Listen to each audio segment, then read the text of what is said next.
So for Sarah's chilli special, chopped onion, bit of chopped garlic, might chuck in a bit of red pepper, some good beef here. I don't believe it's Hereford, but it is British beef. Good. Got a bit of tomato puree, might chuck in a bit of wine. Chopped tomatoes, kidney beans. It's like the bung-in method, basically. I just bung it all in, do that, and then drink a bit of wine. And my secret ingredient, baked beans.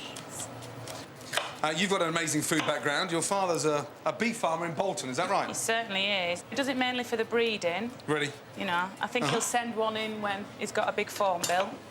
And so does he have to have a collection of bull semen every other month? Well, he's got a good stock bull, and he imports them from Canada and that. Oh, really? Got longer legs or something. So you grew up eating lots of meat, yes? Well, yeah. Pigs, cows. Did you ever get attached to them? Yeah, I really did. I really Really? did to the piglets. Because like Piglets? Charlotte's Web was all the rage, wasn't it? Now I know it sounds like I need therapy from this story, but I did actually used to go to the abattoir with my dad when he'd loaded all the pigs in. Oh, really? And I used to cry myself to sleep and then wake up when it was all over. You know, I never went into the abattoir, I don't think. No, but the nice thing about it, you understood exactly from an early age where meat comes from. Yeah, exactly. So I've got lambs in the back garden. The main objective is to get the kids up to speed exactly, A, where it comes from, and B, I'm in that sort of debatable mood whether or not to take them to the abattoir and show them the final thing. I wouldn't. Be expensive, though, years of therapy that you have to pay for. Either that or they're going to turn out to be fucking vegetarians, aren't they? Oh, I can hear some noise in your pan, I'm happy. Huh? It's sizzling. It's sizzling. Alive. It's alive, it's in there. So you've got onions, garlic, beef in there. What else is in there? There's my fresh chilli in there. I'm going to brown this beef off, and then I'm going to whack in a glass of red wine and let that bubble away. I'm using Liam Perrin. What's your secret ingredient? I've got a tin of baked beans. You're using what? Tin of baked beans. A tin of baked beans? Yeah. No. So, red wine with baked beans. I can't wait to taste it, you know that?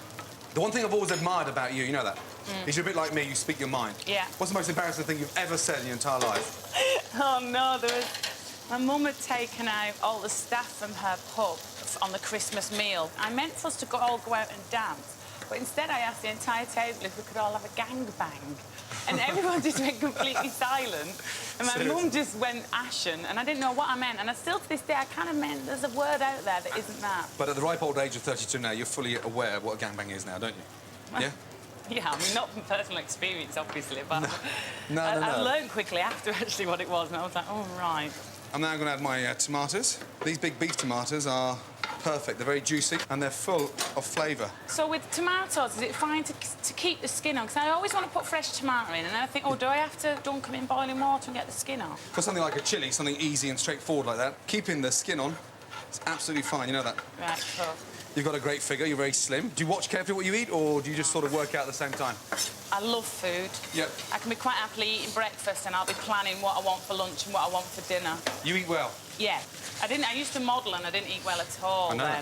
Yeah, I was like 7.5 stone. It was ridiculous. Serious? Like, How my old were you? knees were faster than my thighs. I was like 19. My God. I lived on, like, you know, Marlboro Lights and coffee. How long were you modelling for? A couple of years. I mean, we're that successful, I still managed to fit in some shifts behind my mum's bar at the pub. You travelled across the world? Modelled in Seoul in South Korea on 2 trips. Did they ever try to make you eat a dog out there in terms of their... I did eat dog. I didn't know I'd eaten dog until I got to the joint of the bone, and then I realised it wasn't chicken because it was kind of a different structure. bone. What did it taste of? It tasted just deep-fried meat, like kind of like chicken, really. So they both simmer now for 20 minutes, OK? Then the blind tasters will taste them, and you'll lose.